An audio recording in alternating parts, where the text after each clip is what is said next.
This life as you now live it and have lived it, you will have to live once more, and innumerable times more.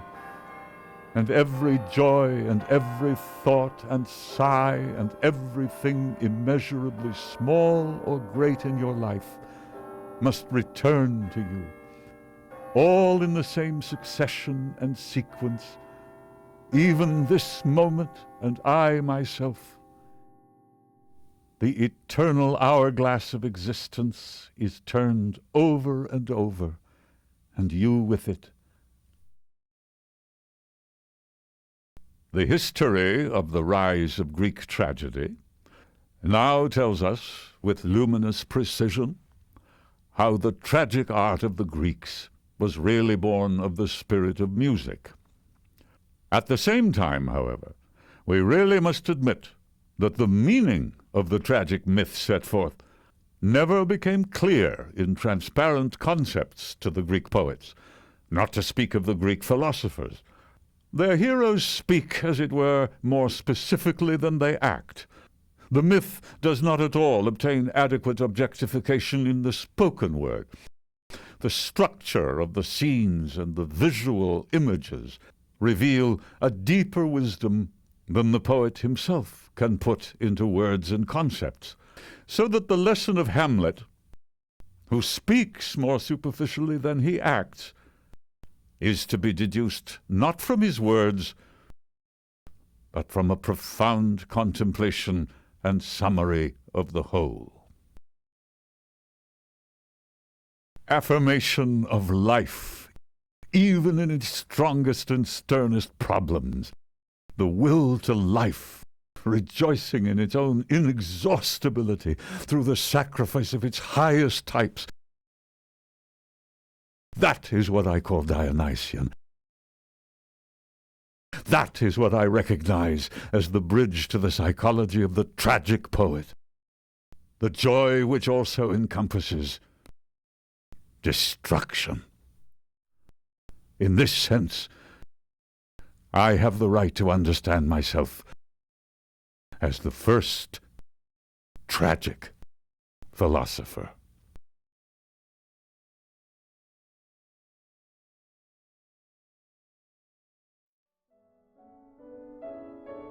I made out of my will to health, to life, my philosophy.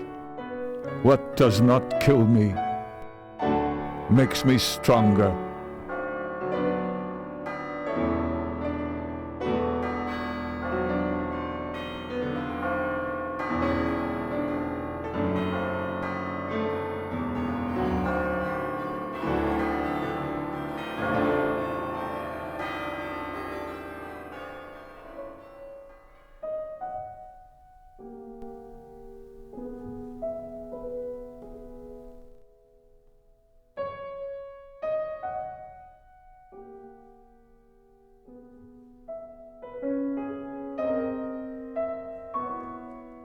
Two friends. They were friends, but have ceased to be. And they both severed their friendship at the same time. The one because he thought himself too much misunderstood. The other because he thought himself understood too well. And both were deceiving themselves, for neither understood himself well enough.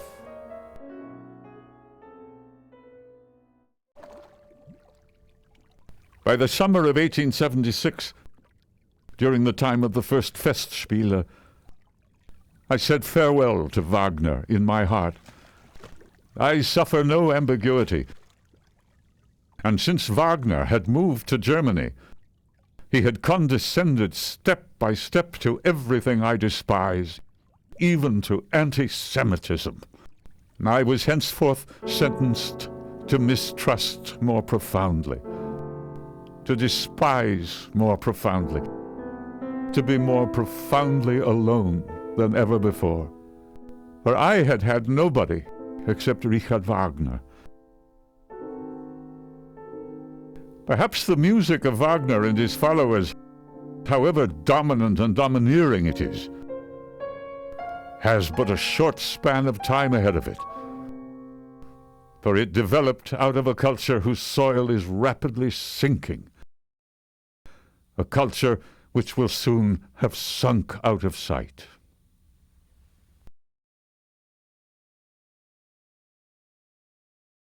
Lately I stood at the bridge in the brown night.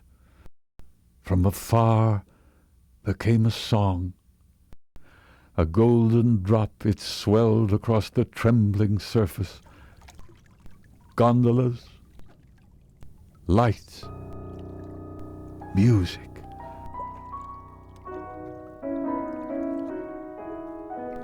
Drunken, it swam out into the gloom.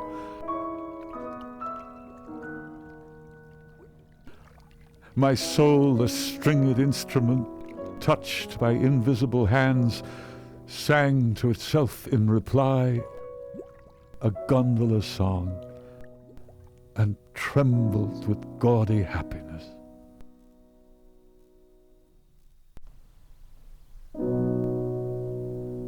Was anyone listening?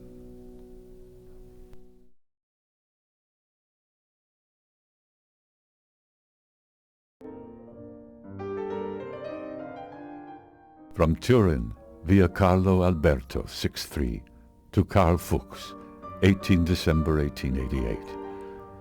My dear friend, meanwhile everything is going wonderfully well. Never before have I known anything remotely like these months, from the beginning of September until now. The most amazing tasks, as easy as a game, my health like the weather, coming up every day with boundless brilliance and certainty. I cannot tell you how much has been finished. Everything. To my friend Franz Overbeck from Turin, Christmas 1888. Dear friend, believe me, Turin is no place to leave. I have put Nice behind me, likewise the romantisme of a Corsican winter. To Peter Gast, Tuesday, October 30th, 1888. Dear friend, I have just seen myself in the mirror. Never have I looked so well, in exemplary condition, well nourished, and 10 years younger than I should be. The Turin landscape is so much more congenial to me than the chalky, treeless, and stupid Riviera that I am thoroughly annoyed at having been so late in putting behind me. Here every day dawns with the same boundless perfection and plenitude of sun. Fruits and grapes in the brownest sweetness, and cheaper than in Venice. In every way, life is worth living here.